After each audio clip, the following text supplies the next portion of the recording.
जय महाकाली, हर हर महादेव, जय गुरुदेव। आप सभी साधकों का स्वागत है। आप देखना शुरू कर चुके हैं तंत्र सिद्धि संस्थान का एक और अद्भुत चमत्कारिक साधना प्रयोग वीडियो। साधकों, आज हम आपके सामने लेकर आए हैं अप्सरा साधना विधि, लाभ व जातक की सभी इच्छाएं पूर्ण करने वाली एक विलक्षण अप्सरा की साधना। साधकों, भगवान ने मनुष्य को हाथ, पैर और बुद्धि के साथ साथ सीमित शक्तियां ही प्रदान की हैं, किंतु बुद्धि वह हथियार है बुद्धि कि बुद्धि का प्रयोग ठीक प्रकार से किया जाए तो यह मनुष्य असीमित शक्तियों का मालिक बन सकता है। बुद्धि ही मनुष्य को असीमित शक्तियों का मालिक बनाने के साथ साथ स्वयं भगवान को जानने व उन्हें प्राप्त करने का मार्ग भी प्रदर्शित करती है। आध्यात्म की दृष्टि से एक जातक का प्रमुख लक्ष्य धर्म का अनुसरण करते हुए अपने दायित्वों का निर्वाह करना तथा दायित्वों के निर्वाह करते करते मोक्ष की प्राप्ति करना होता है। धार्मिक दृष्टि से साधना बहुत अधिक महत्वपूर्ण होती है। अगर आप अप्सरा साधना कर रहे हैं, आपका उद्देश्य आध्यात्मिक होना चाहिए। एक जातक को अद्भुत शक्तियों का मालिक बनाने में व सभी सुखों से परिपूर्ण करने में दैविक साधना चमत्कारिक परिणाम देती है। हम आज आपको एक बहुत ही विलक्षण अप्सरा साधना के बारे में बताने जा रहे हैं। देखिए साधकों, हिंदू धर्म में बहुत सी ऐसी चमत्कारिक साधनाओं का विवरण मिलता है जिन्हें सिद्ध करने पर जातक बहुत सी चमत्कारिक शक्तियों का मालिक बन सकता है। अप्सरा साधना भी चमत्कारिक साधनाओं में से ही एक है, जो आकर्षक व्यक्तित्व की चाह रखने वाले जातक की प्रत्येक इच्छा पूर्ण करती है।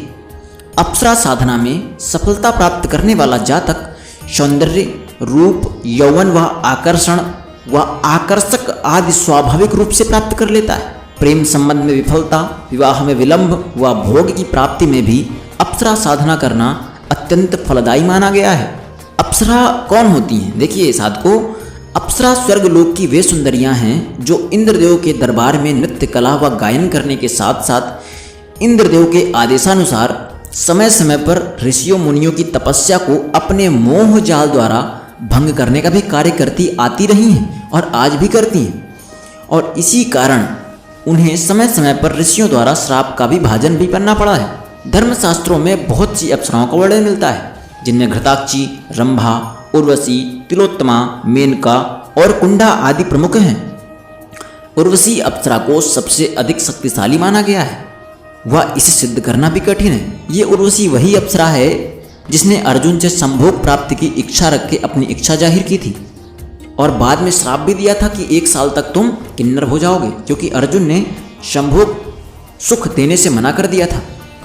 देखिए साधकों, अप्सराएं भी स्वयं में एक दैवीय शक्ति ही होती हैं जो हर जातक की हर इच्छा को पूर्ण कर सकती हैं। अप्सरा साधना पूर्ण होने पर यह प्रत्यक्ष रूप से जातक को दर्शन भी देती हैं। वह उसके अनुरूप उसकी समस्त इच्छाओं की तृप्ति भी करती हैं। अप्सरा साधना को सिद्ध करने वाला जातक रूप, सौंदर्य, कला में तो स्वतः ही पारंगत हो जाता है।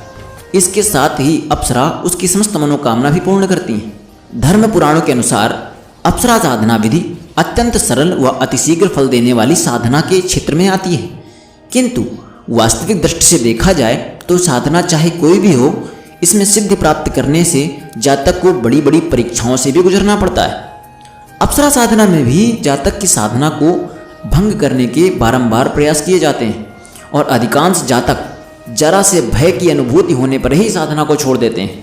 परंतु जिसके पास पूर्ण विश्वास है, मतलब पूर्ण विश्वास, दृढ़ संकल्प, एकाग्रता व योग्य गुरु का मार्गदर्शन ही इस साधना में सफल होने की एकमात्र कुंजी है। इसीलिए किसी भी साधना को शुरू करने से पूर्व इन सभी बातों को जीवन में अपनाएं व उसके पश्चात ही साधना क्षेत्र में, विशेष साधना क्षेत्र में आगे बढ़ें। किसी भी साधना को शुरू करने से लेकर पूर्ण करने तक एक साधु संत के भांति जीवन व्यतीत करना चाहिए। इस दौरान अपनी इच्छा और वासनाओं पर नियंत्रण रखना अति आवश्यक होता है। अब हम ये था पूरा कैसे कौन होती हैं अप्सरा, क्या हमें सावधानियां रखनी चाहिए, ये था ज्ञान थोड़ा सा। अब हम चलते हैं अप्सरा साधना विधि की ओर। देखिए, घर में आप इस साधना को कर सकते हैं। एक किसी एकांत कमरे का चुनाव कर लें। अब इस कमरे में पूर्व दिशा की ओर एक चौकी बाजोट की स्थापना कर लें व उस पर लाल वस्त्र बिछा दें। कोशिश करें वह चौकोर हो। अप्सरा का चित्र इस चौकी पर स्थापित करें।